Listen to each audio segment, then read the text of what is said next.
Hey there, Chad here. Thanks for joining me. This is Aurora 4X. This is part of my complete beginner's guide. And right up front, I want to say something. I've kind of wandered away from the complete beginner's guide sort of mantra on this. It's been more of a step-by-step playthrough and more of a let's play. I will do a let's play on this series. I'm really loving playing it. But starting with this video going forward, we're going to be a little bit better about cutting out the stuff that you can kind of figure out on your own in between. Like I just went through and I promoted all of my officers, for instance. I picked a number of promotion points that I wanted to have apply, basically looked at the numbers that were there, and I moved up folks that probably needed to be in the next tier.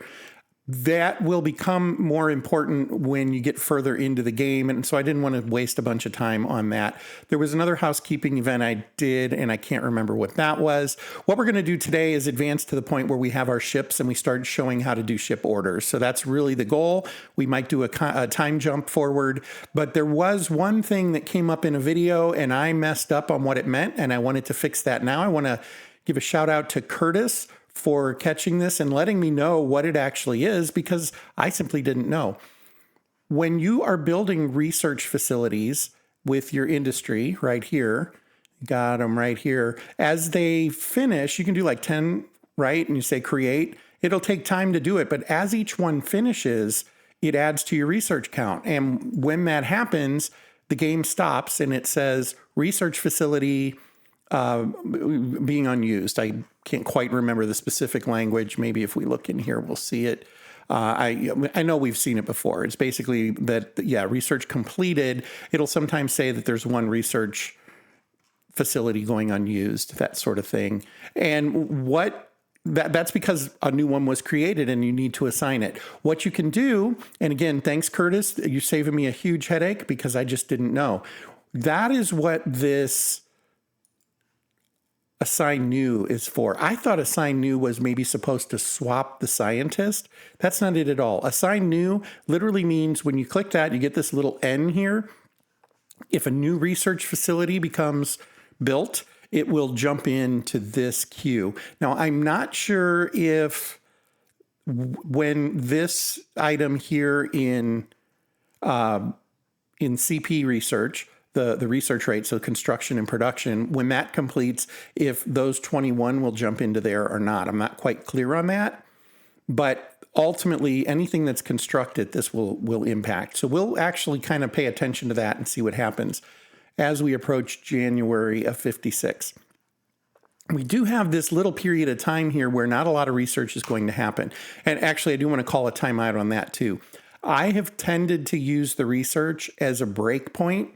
So the game is speeding right along. I've kind of used those, including the builds, to kind of remind me to stop and take a look around and make sure that things are going the direction I want them or need them to go. So there is some reason to maybe not use that.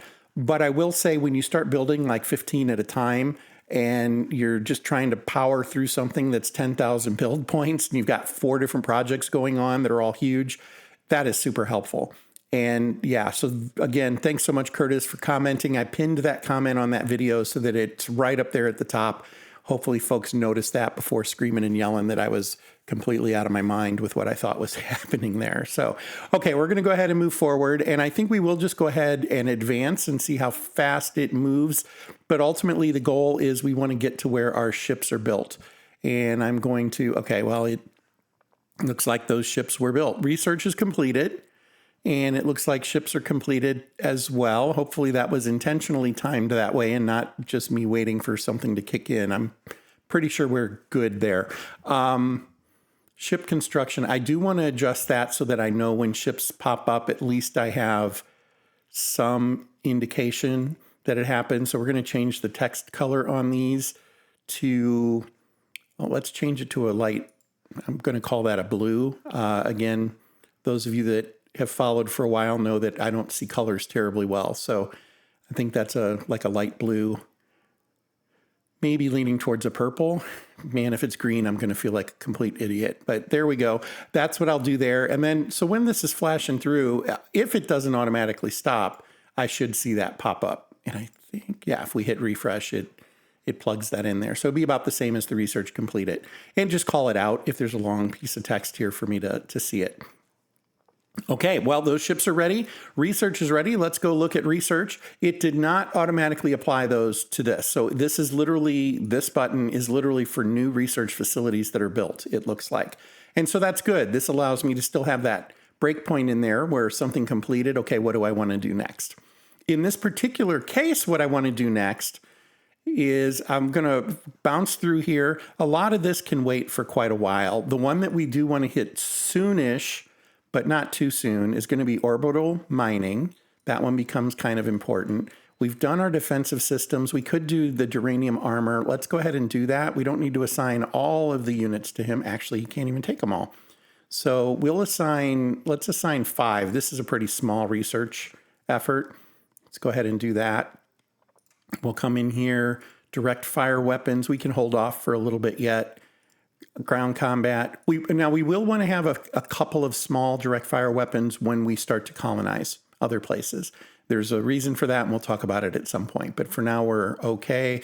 I'm going to come down. Power and propulsion is always on the docket early on. And we're going to do this pressurized water reactor because it opens up the next series of engines for us. So let's go ahead and do that. Now, our number 1 can only do 5 labs. That wouldn't be the worst thing because we've got a while with surveying happening here that's going to come up here soon. But I'm going to go ahead and assign as many of these as I can. So we'll go with the 10% person. Maybe we should do Keisha just so we get that last one. We'll do this. We'll do 10% there. And we have 1 research facility sitting out there. Let's see if there's something in sensors that we're going to want soon. Nothing under 1,000 points. So maybe we go look elsewhere. Ground combat. Nope. Nothing there. And we just did defense systems. Well, we could add this last one back into that guy. So we'll go to, we could do Transnewtonian shuttles, actually. What am I thinking? Let's do that. Okay, so we have a couple things finishing in later this year. And then we still have Transnewtonian cargo shuttles coming along. We're going to want these about the same time that we actually build freighters. And so we're perfectly okay there. Let's go look at our ships that got built. So we go to, this is the Open Fleet organization, and that's where we're at. That's where we are at. Get the words out. Okay, we have our Sol survey fleet, and it contains those 2 units. Now, we had built that fleet manually in the last episode, and that's why they end up in the same one. If you don't do that, they will end up in a fleet that has their ship name. It'll be a fleet. I think it might say fleet at the end. If it doesn't, it would literally be pretty much identical to this, and then they are in the step down or the child of the hierarchy of that fleet. But the way we did it, they show up in the same one together, and that's fine. Now, there are 2 schools of logic on how to do this. Schools of thought, I guess, is what I want.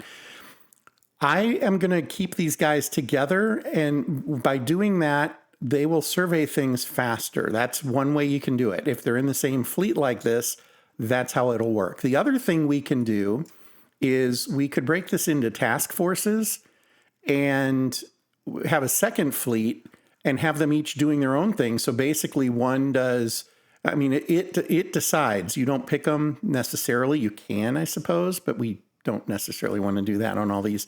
But it'll, split this in half, and one will do some of these and some of these. Or they'll kind of stick together, but they're doing 2 at a time instead.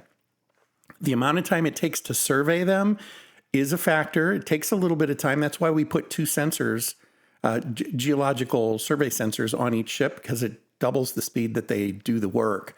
But the majority of the time is spent bouncing between locations is really what it comes down to. So splitting them up would be more efficient from that perspective. Maybe we'll go ahead and do that just to kind of practice building another fleet, and we'll need to figure out a name for it, but let's do create fleet, and we'll call this Sol Survey Task Force 2, and we'll change this one to Sol Survey Task Force 1.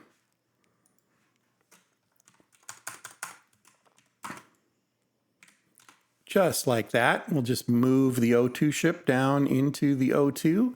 Since they're at the same level, you can do that pretty easily. And there we have it. So again, if we hadn't assigned a fleet for these guys, it would have basically done exactly this, but the fleet name would have been also the same as their ship name. Now, interestingly enough, the commander of this fleet is also the commander of this ship, Charlie Chambers. And if you look here, it's Charlie Chambers, and that'll be the same down here, Elliot Pear and Elliot Pear. The fleet commander at this level is the senior commander of the top level ship, basically. And that's how it assigns those. There is under here, there is a fleet command button, right? There's this guy, fleet commander.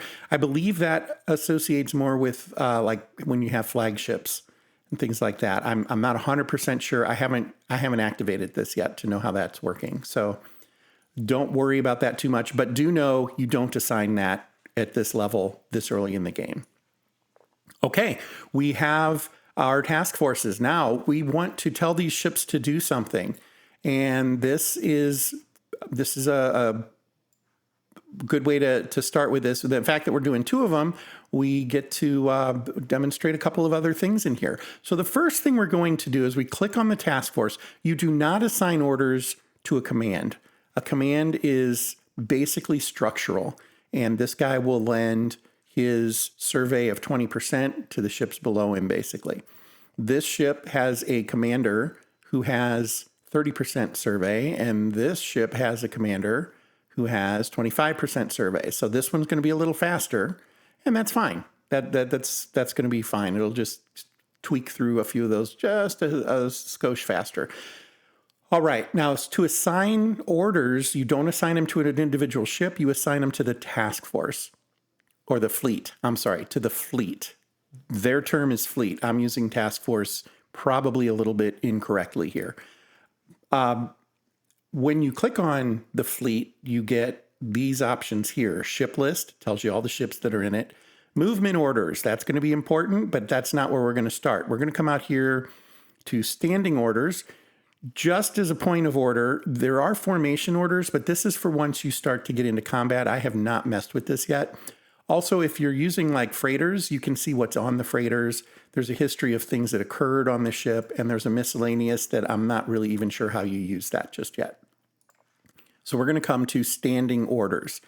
Well, the principal standing order we want to give is going to be a conditional, and that is if their deployment is exceeded, these are the conditions, then we want to overhaul at a colony. So military ships have to be overhauled every few years. Basically, the timer runs based on their length of deployment that we set when we built the class. And we set this one to 60 months. So intended deployment is 60 months. The maintenance life is just over that, 5.5 years, which would be 66 months.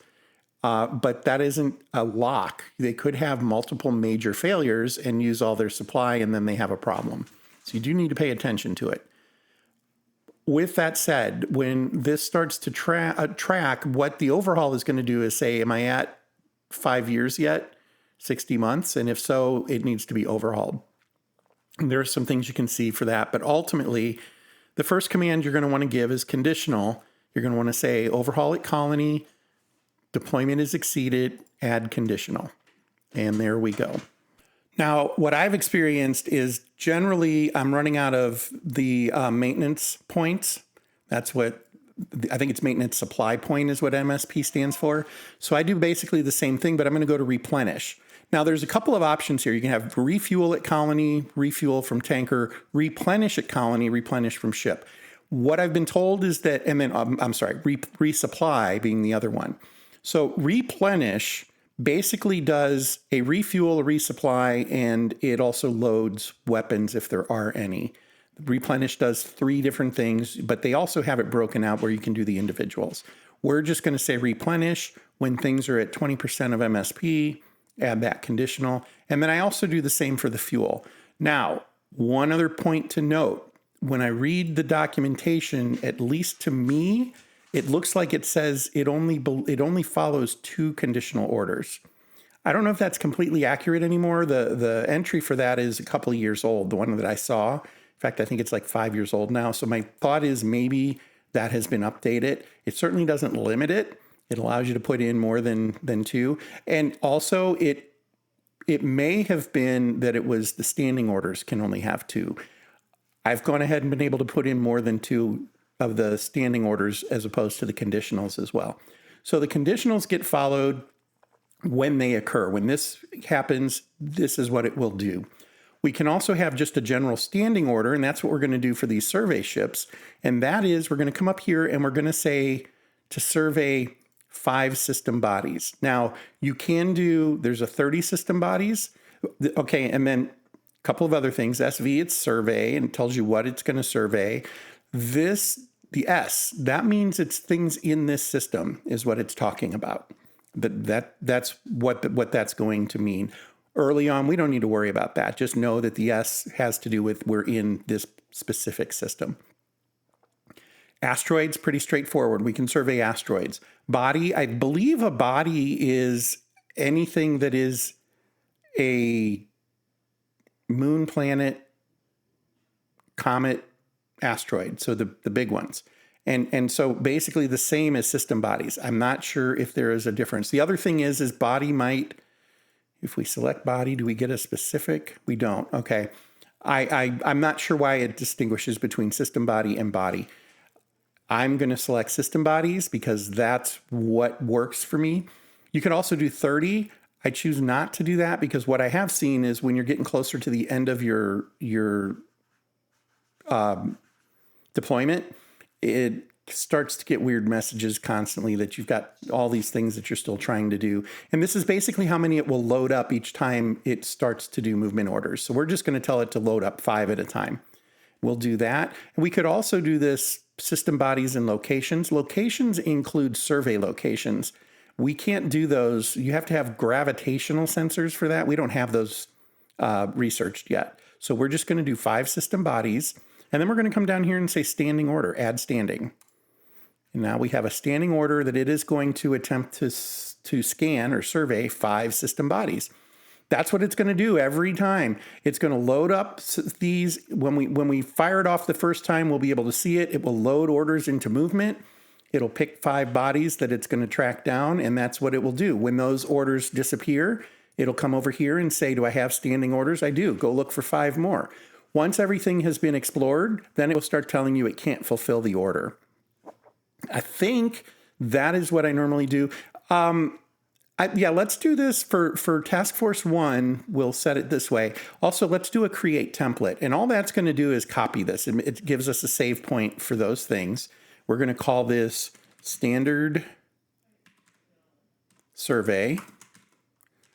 And we'll save it. Okay, and then what that allows us to do is when we go to the other fleet, you'll notice the orders disappeared. I click that, load template, and now they're there. Except I am going to adjust this. Let's remove that. We will delete order, not all. Just removes the one. Let's tell it to only do planets or moons initially. And we will add that as standing. So once all the planets and moons are done, this survey 2 is going to start saying, hey, I don't have anything to do. And then we'll come back and edit this in the future and see how that works. We may also try just body and see what the difference is. I'll see if I can find that in the meantime. Okay, well, I think that's going to do it. Let's go ahead and fire those off real quick. So we're going to close this window just momentarily. I'm going to turn off the super extended keep doing stuff, and we're going to zoom in a little bit. And here we can see our task forces. Our fleets. Again, task force might be misnomer. From here forward, task force for me is a type of fleet, basically. It's one that you have assigned a specific task. But I know that's probably not Navy parlance, and I apologize for that. We're going to just, let's just do 1 day. And we hit that, and you'll notice what happened is this one is going to go to Luna, which is a moon. It's going to do a geographical survey. Tells us the distance, how long it's going to take it to get there, which I believe this is going to be, I don't think that's 4 minutes. That doesn't make sense. It must be 4 hours take 4 hours to get there. Although this is going to take 22 days. I'm honestly not sure. So the other one is going to go to Mercury, and we'll just advance one more day, and you'll actually see them starting to move around. There you go. And so this one is at Mercury. The other one is at Luna. We just don't see it because we're not zoomed in enough. And it's doing its business. It's right there. So that took a day, and it will slowly, when I say slowly, it's not like it takes days. It may take days, but it's not, huge segments of time. It should be done by the next time we click this. I don't know what I hit. I must have hit a key on my keyboard. So it's still, it has been a couple of days though. It's still doing its work. And if we come and look at these now in the fleet screen and we go to movement orders, you'll see that it has that specifically assigned there. And this one has a few of them assigned. And it will complete those in that order, and then it will grab new orders. So it's the one we have set to 5 bodies on the starting orders, and it grabbed 5 bodies. This one we have assigned to like planets, so it's going to do them more as one-off. And it should return to it. It'll pick another one and then another one. So it's only picking one at a time. That's what the difference is there. And we'll go another day, and here we can see, let's see. Well, no change there. Somebody's reaction bonus got a bit better, but I don't think they're assigned. So that just is one of the things that happens in game. Well, this is taking a little longer. There we go. The one here at Luna is now done. If we move back in, what we'll see is Luna now has a white circle. That circle means that it has been explored. The other thing is this ship, this tail, that's basically the path it took in its last move. So we see that it has a distance of 59 million kilometers to go. It's going to take 12 hours. I think it's going to take longer than that. Maybe it'll take 12 days, but there it goes. That was one day. This one is still doing its thing. Survey points required. It still needs 71 survey points. Now it's down to 43. And now it's down to 14. It's almost done doing its thing. This one did arrive at its next location. Yeah, I'll find out more about the ETAs and that. The numbers aren't quite lining up how I would think they would. But that's ultimately what we're going to do. Now, if we tell it to let her rip, also I want to make sure we're not running into research or anything. We're not. So we're going to click this, and what you'll see is they just kind of dance around for a while. And it just went and did all of those in those several weeks. I should have paid attention to the start time. Nonetheless, it's been less than a couple of months, and there we are. Okay, that's going to do it for this episode. We will follow up on how this is progressing. We'll look and see what these findings mean, and we'll see if there's any actionable information there. I want to thank you for joining me. This is my complete beginner's guide for Aurora 4X, and I'll catch you next time. Fair travels.